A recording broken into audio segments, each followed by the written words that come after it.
Right, is everybody ready to talk about the Edinburgh International Film Festival? Yes. Right, there's your edit point. There's your in.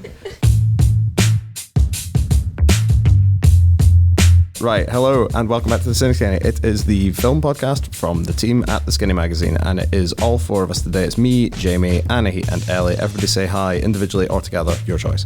Hi. Hello. Hello. Good job. That was basically both. Very pleased. Good job, everybody. So yeah, on this episode, we're going to talk all about the Edinburgh International Film Festival, which returns next week. We've got 3 films that we've reviewed. We're going to talk about the programme generally. And that's basically it. It's a pretty lean, focused, easy to optimise Edinburgh Film Festival podcast 2026. Fun and good. Top result, this bunch of lads.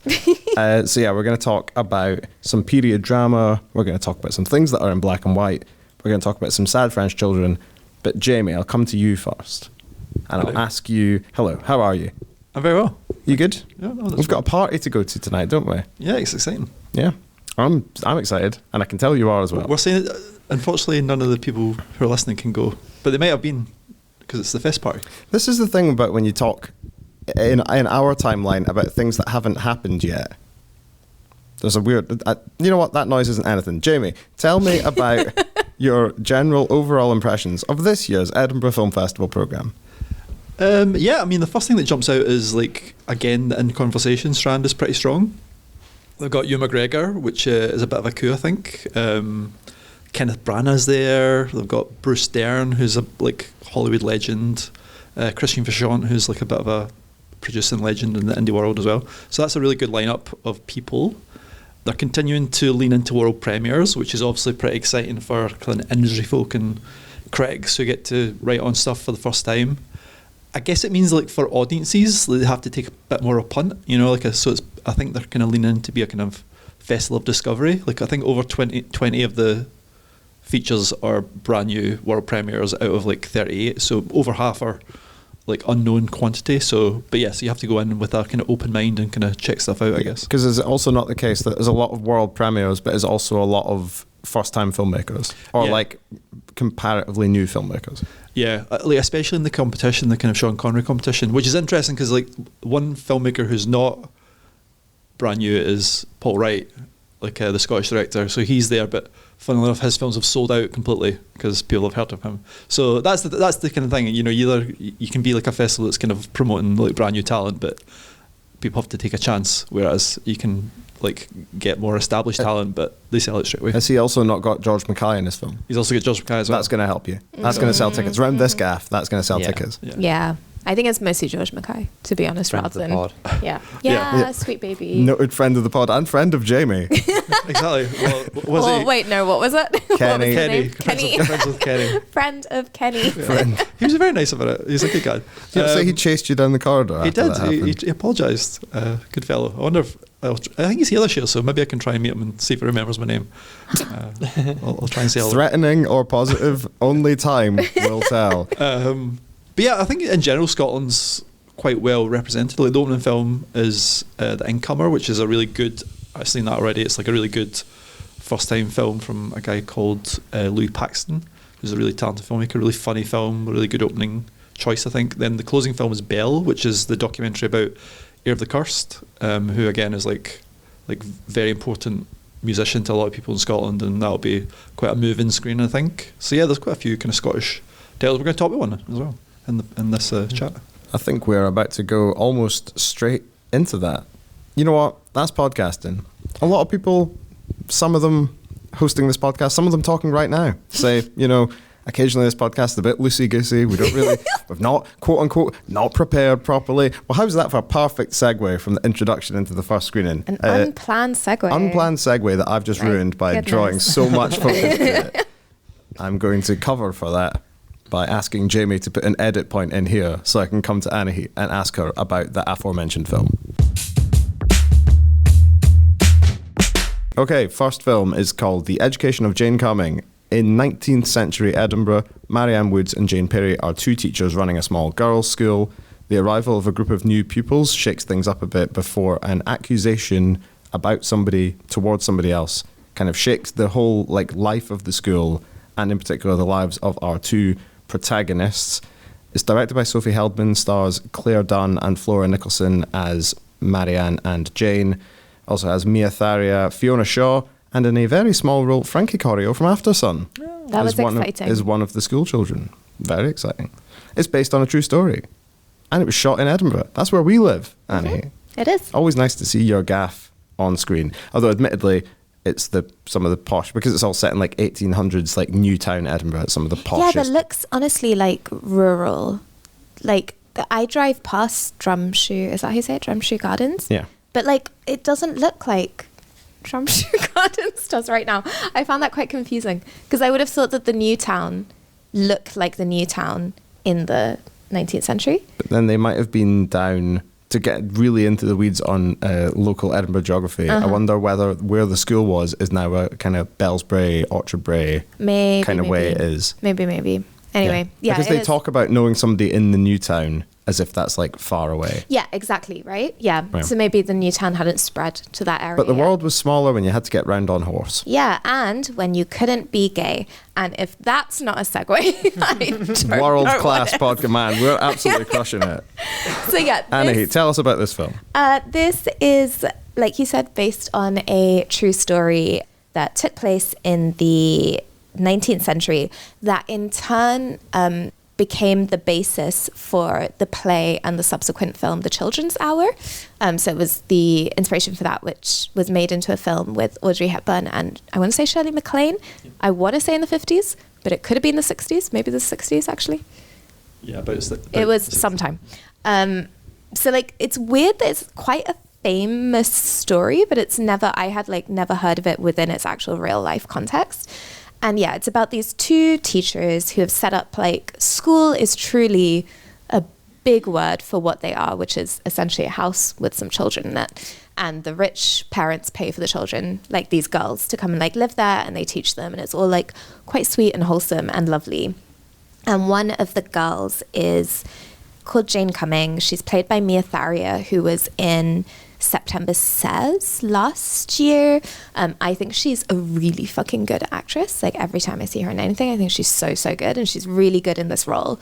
She plays the granddaughter of Fiona Shaw, who is the out of wedlock half Indian child and is extremely treated like shit because of it, and so comes to the school with like a lot of baggage and a lot of hurt, and forms a quite intense relationship, not quite parasocial, but like an intense attachment relationship to the two teachers. And when things don't quite play out how she wants, accusations of lesbianism come to the fore, which is not really a spoiler because it says so in the letterbox summary. But it is a spoiler in that actually happens quite late on in the film. And I would say that is, to be honest, quite emblematic of this film's structure, in that it feels like two completely separate films. It feels like the film about Jane Cumming and these teachers and her sort of coming of age story, coming of age story, that is quite like sweet and delicate and nicely told. And then there is this kind of subversive queer period drama story that is actually the meat of the legacy of how this story has been like understood through the Children's Hour, through the blah blah, but comes quite late within the film and doesn't quite match up to the rest of it. And so I really like this film. I think it is worth watching. It has very, like, you know, fucking Ammonite, Belle, like, what else? Like these kind of period dramas that are a little indie, based not Portrait on... of a Lady on Fire, a little bit. Maybe. A little bit Portrait of a Lady on Fire. It's very much like inheriting the legacy of that, but nowhere near that. It's more akin to the films that came after that aren't as good. Like, it's very much aligned with those. Yeah, that kind of like Ammonite thing. But it's told in quite a by-the-books way. Sometimes, though, that's nice with period dramas. Like, it is just like pretty to look at. The acting is like, the performances are really good. It's quite like melancholy, gentle, queer in a very understated way. Brings to light this, you know, like it's a reclaiming of history, like a feminist queer reclaiming of history, this story that has never really been told before and that was really weirdly has this kind of ongoing legacy. So yeah, I did like it. I thought the performances of it were really good. I think it's nice to see period dramas where people are gay. I think it's nice to see period dramas where it's not based on Jane Austen, for example. Like, it feels fresh in that way, but it is quite a by the books film that I think could have taken a bit more work in the script to bring some of the stuff together. And I think maybe if it hadn't gone quite so by the books and had been a little bit weirder and a little bit more experimental, it actually might have become a more memorable film in some ways. But I would say well worth watching. Nice to see people making films in Scotland. Yes, and it does also remind you. Of. You're welcome.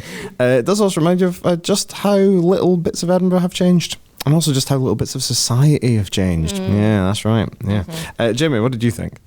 Yeah, I would call this film sturdy. You know, it's like quite a low budget film, but it's quite convincing, and it's like period detail. I think it reminded me, maybe not in content, but aesthetically, like Lady Macbeth from a few years ago. It's got that kind of like quite stripped back, like I think because of the budget, it's quite stripped back. Everything's a bit austere.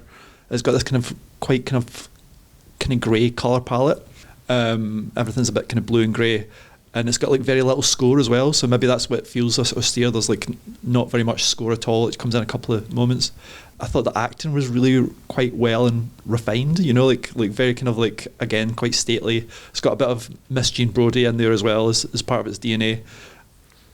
And yeah, I was actually, and I didn't realise when I watched it that it was based on a true story, and then actually that true story is what the children are based on. That was really fascinating.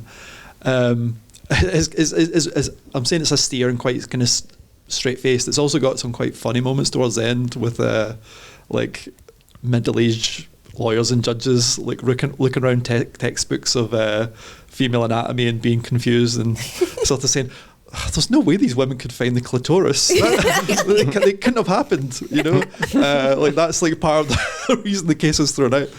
Also, like, you know, like there's like obviously there's an interesting kind of race thing going on here where they say, well, this young woman clearly learned about lesbianism in India. There's no way it doesn't happen in Scotland, and we have to lock up this story and not reveal it for 100 years because it will corrupt the women of this country.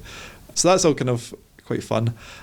I do think the film's quite hard to watch once you have seen that SNL skit with Carey Mulligan from a few years ago called Lesbian Period Drama, which I think absolutely nails the kind of cliches of these kind of sapphic like period films. Like, you know, so like there is a scene where they go to the beach and they're kind of nighting gown things. There is a scene where they draw each other in a very seductive way. There is a scene, of course, where they catch each other changing out of their corset, like, and it's like it hits a few of those notes. So like if you know that sketch, some of it might come across as a bit tired. But yeah, I agree, it's quite a good film. I do wonder what the education of Jane Cumming is, because the film, I think the one thing it doesn't really do well is like that character. I think their kind of story isn't really resolved in a very satisfying way. And also, you know, I also wonder how much of this is made up. You know, like I know the person researched this case, but like it also imagines kind of what went on behind closed doors. And I do feel like the Jane Cumming character gets a bit of the short straw, maybe. But yeah, otherwise, kind of quite a solid film, well made, well acted. Yeah, and it was always nice to see a beach that you've been on feature in a like. What beach was that? It was Yellow Craig down in like East Lothian. Oh, nice. Yeah, very nice beach. And quite a good film. I thought. Ellie, did you watch this one? I did not watch this one. That's that bit done. Yep. Sounds good. Yeah, no, Check it yeah, out. like, yeah, I enjoyed it. Thought like well made, well put together, good period kind of like costuming and feel. Yeah, even hotter. It needs to be it's a bit tasteful, I would say, like in terms of the. I think this is the thing, like on your point of that character gets the short straw, because I think this film had to, in filling in this like historical gap, it had to decide whether this like little girl of color would be the one that was lying, or if it would be the lesbian couple were committing acts of indecency in front of children. Those are like the two options that exist, which neither one is great. And I think you can sense that sort of hesitancy around sexiness within the film, which is a bit of a shame. And it also has it has the classic issue that films have when they're based directly on a true story, which is if the true story doesn't have a satisfying resolution dramatically, then it becomes a problem for the film that you're basing on that true story. Mm-hmm. Like the resolution of the story, both in a real life sense and in the film that you're watching sense, is actually not super, it's not a super satisfying payoff. No. Either in what happens or the way that it's delivered. I hear this thing where you rewrite a film after you've seen it, but I do agree that maybe if they were a bit, with Anahit, if they were a bit more experimental, like maybe if you only saw the film from Jane Cumming's point of view, and you weren't sure if they were lesbians, and you weren't sure what was true and what was false. Like the film is like very clearly shows what happens. It doesn't have any ambiguity at all. Yeah. So maybe if it was a bit more mysterious about some elements of this story, because they are mysterious, you can't know what happened in that house. And famously, you can't libel the dead, so just take a punt on it. Also, can you not? You can't. No, I mean, I think you can get in trouble with their estate, but but you can't. Yeah, you can't defame someone who has been dead for 150 years. All this would be solved if they just bought another bed as well. Like that would have solved all the problems. Like back in the day, were beds so expensive that you just couldn't? Well, this is a plot point in the film. We don't want to get too deep in the weeds about furniture pricing in like 1810s Edinburgh. Suffice it to say that this film is quite good and that we enjoyed it. So it is on, it's got its UK premiere at Cineworld at Fountain Park on Monday the 17th of August at 6 p.m. It is also on the 18th and the 19th of August. UK release to follow, I believe. Jamie, should we do scores out of 5 for these films, or should we do a kind of like go and see it if you got time, don't see it? Either or. We can do an out of 5. Peter just came up with a whole system, and you were meant to really enthusiastically agree. A whole new rubric off the top of my head. And you didn't. Out of 5, then hit me. Yeah, this is a 3 film, but I would recommend it. Cool. It's like a well-made Scottish film. Yeah. See it. Anahit? I would say 3.5. Yeah. I liked it. Yeah, I think 3.5 is good. I think that if you like to see your hometown on screen, if you like to see interesting stories from the past, and if you like to see actors that you don't necessarily expect to see, like Fiona Shaw and Frankie Corio just turning up. Fiona Shaw eats in this as well. She's great. Yeah, she is. Yeah, there's also there's a lot of it's funny how little some things change, because you enter into a kind of massive posh Newtown house scene and you're like, I just know someone's about to talk some absolute horseshit. And sure enough, within about 10 seconds, it all starts coming out. So this was The Education of Jane Cumming. It's quite good. Go and see it. Right, film 2. Goodbye Cruel World, which is the debut film from French filmmaker Félix de Jouvry. Now, he was the co-writer and producer of that animated film Arco that we watched earlier in the year with the little robot boy. He's also the star of Eden from a while ago. That was like 15 years ago, Eden, wasn't that? Yeah. Time flies when you're having fun. Or just flies generally. So 14-year-old Otto writes a farewell letter to his classmates and goes into kind of hiding until one day Lena, who is a girl from his high school, finds him, and a relationship soon kind of builds and grows between the two of them. The stars of this one are Jane Beaver and Mio Mikado Grenier, who was the son in Anatomy of a Fall. The little boy who could, brackets, see. He couldn't see. Well, but he could divine what... If you remember, Jamie, in Anatomy of a Fall, the whole thing was that he could divine what his father's motives were and thereby save his mother from the perils of the French legal system. Oh, yeah. I forgot the plot of that film. Yeah. Yeah, try and make me look like an... Anyway, Jamie, Goodbye Cruel World. What did you think of this film? There's no more straightforward way to ask that. And the pause makes it seem like a bigger question than it is. What did you think? I thought it was great. I think I decided I loved this in the opening shot. The opening shot is fantastic. It's like, it's pitch blackness. The camera's really high up over this town in France. We can see there's a few street lights. We can hear voices. People are running on the street. There's scuffling happening. But the camera's kind of searching for it. And it's really atmospheric opening. And it turns out that it's a young boy who's been chased by his bullies, and he's kind of hiding. And it's shot in 16mm, and because it's on 16mm, it's really grainy, and the dark is really kind of velvety. And yeah, just an amazing opening to the film. And then this kid is clearly at the end of his tether. He's sick of being bullied, so he decides, the next morning, I'm going to end my life. I've had enough. And he writes a suicide note, and he sends it to all his classmates, explaining, "You drove me to this, it's your fault." Posts it, tries to take his life, jumps off a massive bridge in town, and he survives. he makes it. He just kind of washes downstream and lands on the shore. And then he's got this situation where he's announced that he's done it, so he's too embarrassed almost to tell people that he hasn't done it, so he just hides out in town instead, and he watches the investigation, all the police trying to find him, and they're having vigils for his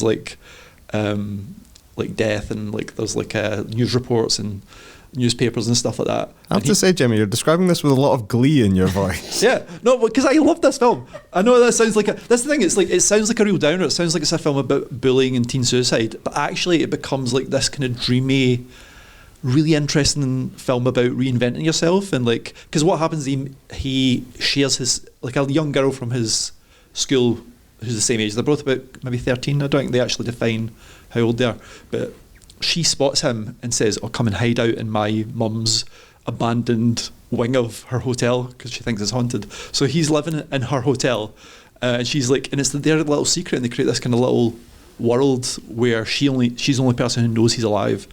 And it just becomes this really sweet romance between these two kids who get on really well, and they're having this kind of secret rendezvous where she'll bring him baguette and Nutella, and they'll just chat about stuff, and she realises actually this kid's really nice, and then he realises actually maybe life is worth living because people are kind of nice as well. I've found a girl who I fancy, and they start smooching and all that. It's really sweet. It's actually really beautiful, and it's got this kind of, I should say, it's got a narration by an older lady, so it's got this kind of, it's got a feeling of a fairy tale or something. And at some point I thought, did the kid die when he fell off? Is he a ghost or something? It's got that kind of feeling of fable.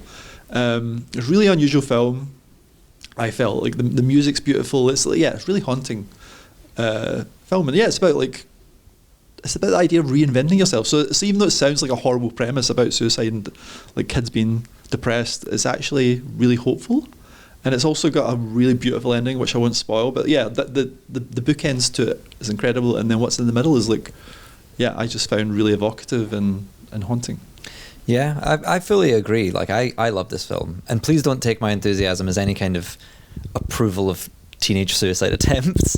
It is just an incredibly joyful and immediately engaging film. You're right, that opening sequence where you're just flying over this very dark town, and it's what's that word, chiaroscuro, where it's black is being used in a very interesting way to block huge parts out of the screen. It just feels so, I don't know, it feels so purposeful and interesting, and it is directing your eyes in interesting ways, and then it just looks beautiful all throughout.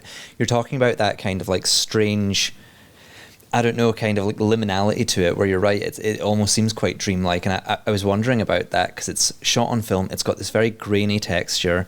The weather throughout it is all white and cold, but it still feels very nostalgic and quite beautiful in a way.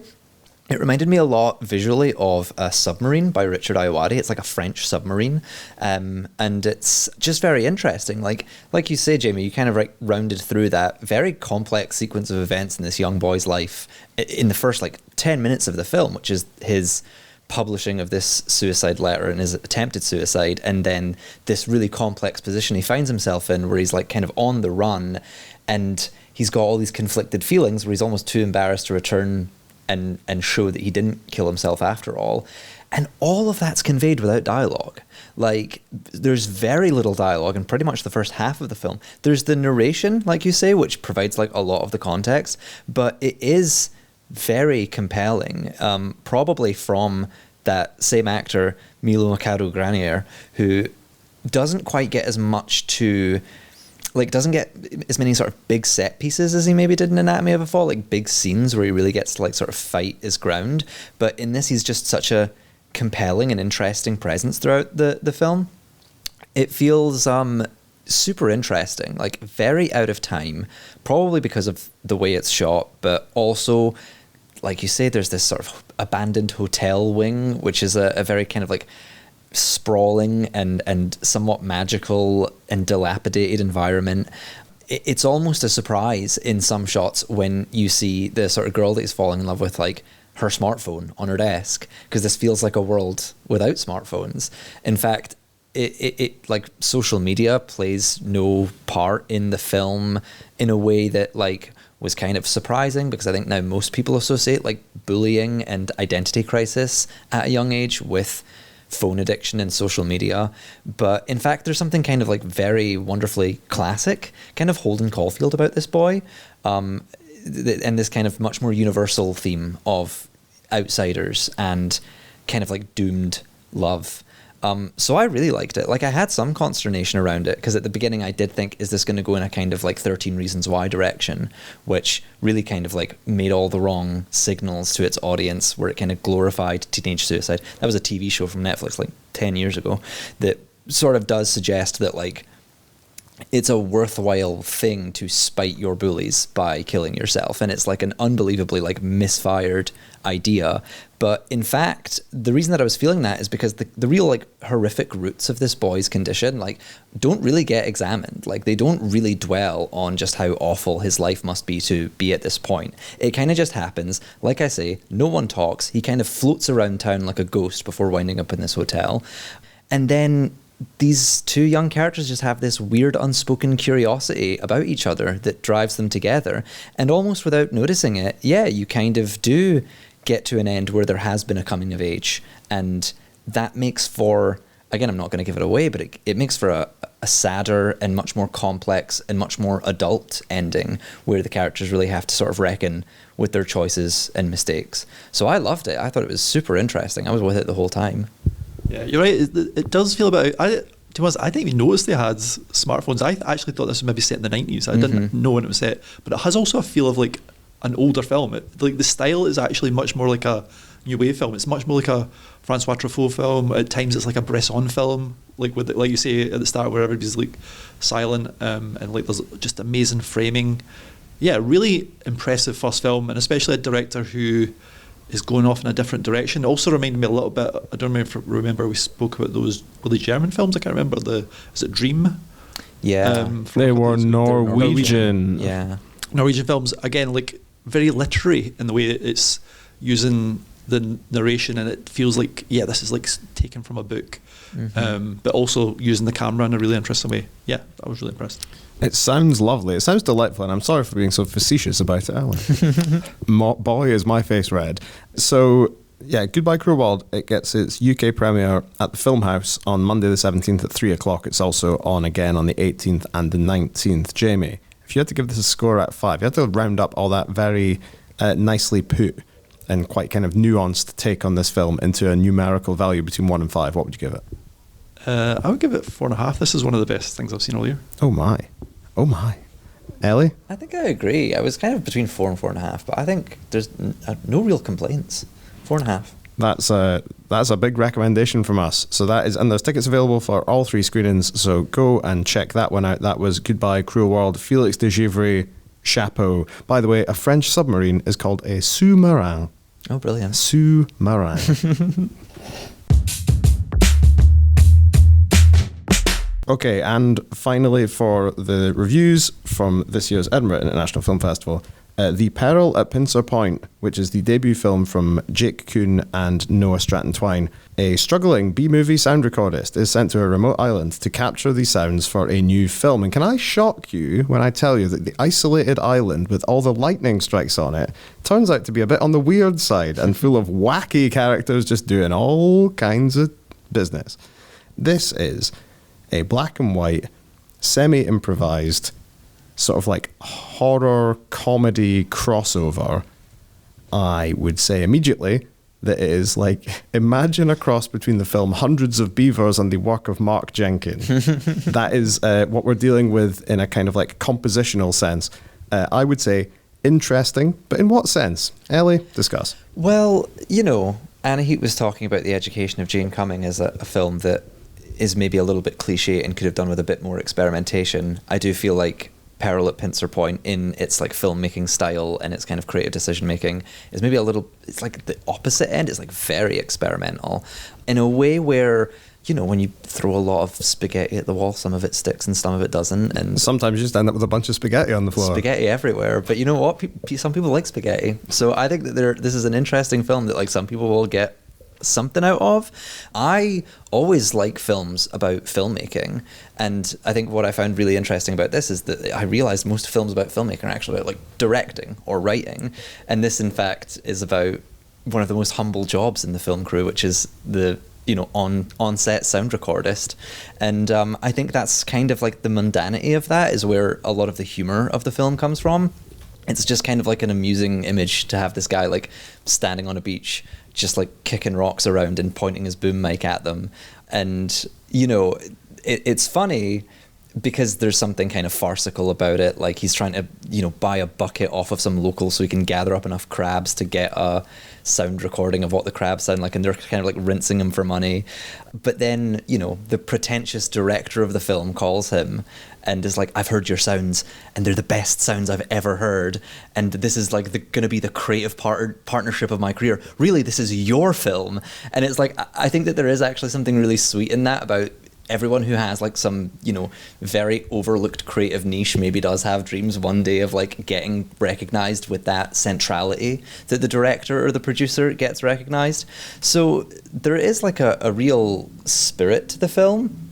It's like shot in black and white, and that's probably for like practical reasons because they do go with some quite like expressionist images. Like when we first arrive on Pincer Point, it's like this very like misty island that looks quite B-movie, and it looks quite artificial and quite stagey, but in a way that is kind of like vivid and deliberate.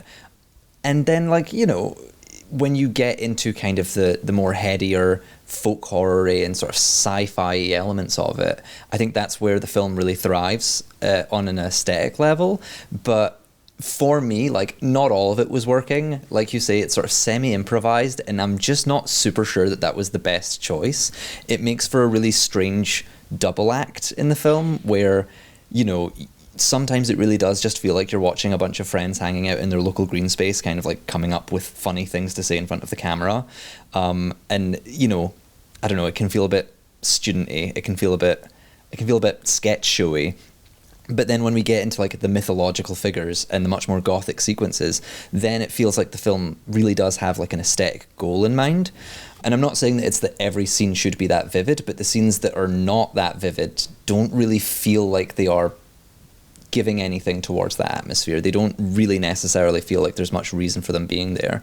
And the humor like bounces about a lot. There's like a point where very early on he's like on the phone, he's like, I've just arrived at Pincer Point.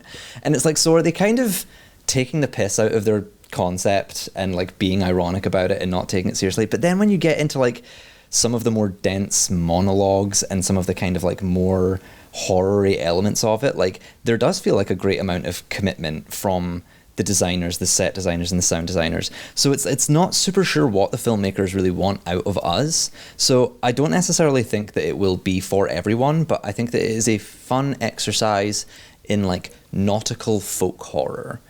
Yeah. I think it's one of these, I enjoyed it in a qualified sense. I think that like it makes me think that there's a lot of people took a lot of lessons from The Mighty Boosh and they weren't all necessarily the correct ones. Mm-hmm. Because it's very inventive and it's very kind of like Monster of the Week meets kind of slightly laddish comedy. Mm-hmm. But it, like you say, it struggles to work out which direction to commit in. Like the thing, I always bring it up, Garth Marenghi's Dark Place is the best of these kind of sort of parody, pastiche, like horror comedy things, because the commitment is so complete from everybody at every stage that it works. Like these things work if they are successful as horror and successful as comedy. And I think that actually Peril at Pincer Point struggles to be both simultaneously. It's sometimes one or the other, but it's rarely both, and it's often sometimes neither. It reminds me a lot of the films of Albert Barney, who we've talked a bit about on the podcast, who did Strawberry Mansion and who had Obex at the Glasgow Film Festival this year, in that very kind of like sort of woozy, dreamy, very clearly like film literate, low budget, sort of like fantastical filmmaking with often quite kind of like shonky props that are supposed to be a bit shonky, and kind of like a very loosey-goosey like approach to script writing and occasionally to direction of performance. It reminds me a bit of that. It reminds me a bit of, there was something else that came to mind as well. Yeah, kind of like a bit of Guy Madden to it. A little bit of the Guy Maddens about it. And it has, I think what I would say about it is that if you go and see this film with some pals and I think if you get on board with this film early, you will enjoy it. I think if you don't like the sound of the premise, then probably don't go and see it, because you just won't get what they're trying to give you out of it. I do think that improvisation is not necessarily all of these actors' forte, is the most polite way I can put it. And also not a whole, like you can see that in the dialogue, not a huge amount of yes-anding, a lot of just like repeating the same thing. You feel like a lot of these were kind of shot on the run, one take and then move on. And maybe that's just me being unkind. It took them 20 takes, but if that was the best one they got, maybe back to the drum board. But I really liked all the stuff with the crabs. I thought that some of the performances were really good. I thought that like the general conceit was quite funny, and quite like effectively delivered. I think in a way it has its issues are similar issues to the Education of Jane Cumming in a weird way, because it's like this film could be one of about 8 things, and it doesn't throw the dart hard enough to stick in any one point on the dartboard. So it can't decide, like you say, whether it's supposed to be like, it can't decide whether this island is supposed to be haunted and what was previously like a workplace drama has now become a horror. It can't decide whether it's a flat out comedy or a comedy horror. It can't decide whether it is like taking the piss out of filmmaking or sort of like venerating creativity. It's also really, really similar in a lot of ways to Barbarian. Is it not really, really similar to Barbarian Sound Studio? Just in the premise of the film, it's about a Foley artist working on a haunted horror film. Yeah, I guess that is the same premise. Yeah, it's the same premise, but just nautical. So it is it's this thing of like simultaneously original and actually like just 8 different films all chopped together in a kind of film salad. But I still enjoyed it. I still had good time with the crabs. And I really liked, actually, my favourite 2 guys in the film are the 2 locals who just are razzing up this city boy to try and get money off him for a bucket. Yeah. That's a sketch I would watch again. So yeah, Jamie, I think you watched it and didn't enjoy it. So if you want to quickly... I feel a bit harsh because I didn't finish it and I turned it on really late last night and I was quite sleepy and I didn't get on board with it. But then I'm not really into that kind of hipster, ironic comedy, basically, which I think is what it's trying to go for. Like, what I appreciate is like how great it looks. Like, I mean, props to the design and like the cinematography. Like, it's not shot in film, but I think it's meant to. It looks like quite convincingly like it's like shot in film. It looks great. It looks fantastic. I just found everyone in it annoying, and I just didn't find it that funny. It was very late at night. You were getting sleepy. Yeah, and I didn't watch the whole thing, so my review is moot. It doesn't count. He's put it on the record and then taken it back off again. So yeah, that was the Peril at Pincer Point.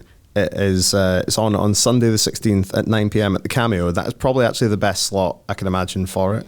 Like, evening, have a pint, nice big room, big comfy chair, enjoy yourself. But how much will they enjoy themselves out of 5? Ellie. Sorry. Emily's the name of one of our colleagues. Emily? It's a podcast full of strangers. We're all friends here on the podcast. We just don't know each other's names. Ellie, how many out of 5? 2.5. I'm going to say 3. I think that if you like the sound, very much a film for this time of year in Edinburgh. If you like the sound of that, take a punt on it. Do you know what I just realised? I would love the listeners to guess who chose each of these films. Yeah. So we get 1, about an all-girls school with like racial themes and sapphic themes. Wonder who chose that. Hey. We got one about a little depressed kid who's a good bullied and wants to take revenge on the world, and it's French and pretentious. Wonder who chose that. And one about the crab people. It was me all along. Okay, and finally, before we go, we're going to go to Jamie Dunn's additional recommendation corner. Jamie asked us before we came on mic if there was anything else we wanted to recommend, and we all pretended we hadn't heard him. So Jamie is going to rattle off a few additional recommendations from the Film Festival programme. I believe you're going to have a top 10 on the website as well. So That's in the works. I haven't finished so it if you yet, want but we'll this, be there. if you want this in writing, then head to the website. But for now, there's a couple of because the retrospective strand is always very good at the film festival. There's your setup. Bring it home. Well, one I'm particularly looking forward to is Sexy Beast. Not only because the skinny's actually partnering on the screen, So you're contractually obliged to be excited about it. but I am excited. Like I revisited this to write a little piece on it for the August issue. You should pick that up. Yeah, and this really slaps. I literally hadn't seen it in 20 years, and I'd forgotten quite a bit about it. I remembered the boulder coming down the hill, and I remembered Ben Kingsley being psychotic, and I remembered like the scary rabbit, but I kind of like forgot about it. But it was really great. It came out like in early 2000s, right on the wave of that kind of, Guy Ritchie was like all the rage, and like Snatch and Lock, Stock, and then all these other kind of imitators had came out, these gangster movies. And then Sexy Beast seemed like the same thing, but it's so different. Like, Jonathan Glazer was kind of like unknown back then. He was like he made commercials and like if you're in the know, he's a great filmmaker. But he was like, this is his first film as a feature filmmaker, and yeah, he just makes something that's a lot stranger and a lot more interesting than all those gangster films. It's like it's really dreamlike and unusual. And then Ben Kingsley just gives one of the great kind of like all-time villain performances. The script's like slaps. It's like just swearing and poetry like combined. It's like great. And I think that'll look really good on the big screen. Other recommendations, I'm really looking forward to Empty Heaven, which is Abdel Reza Kahani, I think that's how you say his name, the Iranian filmmaker who we gave a bestie to last year. He actually won the Sean Connery Award last year as well. I actually still have that bestie because he wasn't there to collect it. So Well, we because need you don't have his £50,000 from his Sean Connery prize, do you? No, that would have been great. But I think we need to invite him to one of the ceremonies, and I can. Yeah, we need to. Yeah, give it to him. he can actually have it. Hopefully, he's coming. Well, I think he used that money to make this film. He's like so quick at making films. He's got a really interesting style. He kind of shoots. Well, all the films I've seen of his so far, which I've seen at Edinburgh, are shot on an iPhone. They're really kind of quite simple in some ways, but he puts this kind of like quite simple footage together in really poetic ways. He's an Iranian exile living in Canada, and his films deal with that, and this one sounds quite similar. It's like about a kind of Iranian dissident who is embroiled with gangsters, I think, and his films all get, they're usually quite tragic and quite tough subjects, but they're also cut through this really dry sense of humour. And he's a really cool guy. I really think that's worth checking out. And then out of the competition films, the one that kind of stood out to me is the one that looks the most formally interesting. It's called Snapshot. It's filmed by a guy called Joseph Archer. It's British. It's set in Victoria, London. And the concept is it's like a found footage Victorian film shot on a kind of pinhole style camera. So it's like a circle 1:1 ratio, which I've never seen before on like feature length.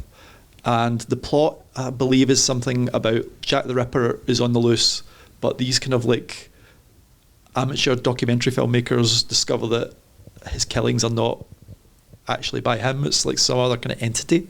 So it's quite a crazy concept, and I think if the filmmakers pull that off, it could be great, but it also could be terrible. This is a first time filmmaker who I've never seen, but I'm really interested to see what they do with that premise, because it sounds fascinating to me. Someone comes at you at this time of year and says, I've got a completely circular film that is kind of about Jack the Ripper. You are morally obliged to watch it. And also we should give a shout out to, they're doing Kenneth Branagh's Hamlet as another retrospective screening along The Rock.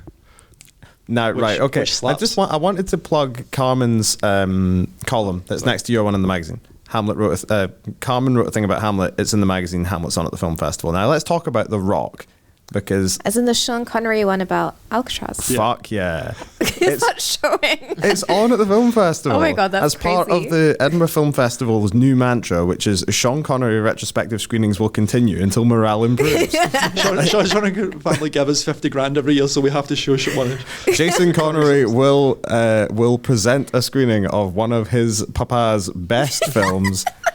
The Rock is so fucking good. I know we just talked about like all your kind of art house and you're like, oh, the yarning of the Education of Jane Cumming, but The yearning of these lesbians. the yarning of these lesbians. Okay, but what about Nicolas Cage? What about Sean Connery drawing a perfect circle with a penny in a two-way mirror and then punching a hole through it and then shouting the name of the person he's unhappy with and grabbing them by the lapels and dragging them into the interrogation room? Also, there's a bit in that film where whoever's on the soundtrack just reuses a bit of the Pirates of the Caribbean soundtrack. It's in that chase where they're going down, and I think it might Surely be not, that could have been made by Well, then. I think it's the other way around then, because I think that whoever did the Pirates of the Caribbean soundtrack just knocked that bit off. It's in that chase scene, like they're going down the really steep hill in San Francisco, and Nick Cage is, I think he's chasing. Unless they took it from the Disney ride. Maybe that's the music they use on the... Sean Connery was just at Disney World. He was like, I've got to. With his field recording. The guy from Pincer Point. Sean Connery getting on the ride with a full boom mic. And no one can say anything. I was in a hotel once in France and we were flicking through the TV and The Rock came on in French. And the scene that I'm referring to where he punches the hole, the line is Womack, and the French dub was Womack. And I just wanted to get that in. That's the main reason I went on this digression about The Rock. Anahit, what have you got for me? So what I have for you is that one of the people that did the soundtrack for The Rock is Hans Zimmer, who did the Pirates of the Caribbean soundtrack. Let's blow this story wide open. Which is genuinely something I have been realizing is that people just recycle their fucking soundtracks. I've watched 2 films with music from James Horner recently, and he's just recycling. They all sound like Zorro, like all of them, and I would know. I can't remember. Yeah, that's your like activation phrase. Isn't it? Like one of the musical motifs from Mask of Zorro. Hamlet as well, because that's Hans Zimmer, and Hans Zimmer reuses his famous bit of score for the end of Hamlet. Yeah, it's bizarre. Like Avatar, that was one of the James Horner ones. It just sounds, there are bits of it that are just lifted from the Zorro soundtrack, and there was another one recently that also just sounds like Zorro. They don't make them like John Williams anymore, because John Williams' score sounds like a John Williams score, but they've all got really like noticeable motifs. Except I heard on the Empire podcast the other day, which I think is a really interesting experiment. Could you... What, to listen to somebody else's podcast and see what a real one sounds like? Could you hum Star Wars, Superman, and Jurassic Park back to back? I think I could. Yeah. Okay, go on. That's. Are you going backwards? That's backwards. Well, that's the one that's fresh. What else was it? Star Wars is like. Star Wars. Yeah, and Superman? Oh. Yeah, which one? Yeah. The Zack Snyder version.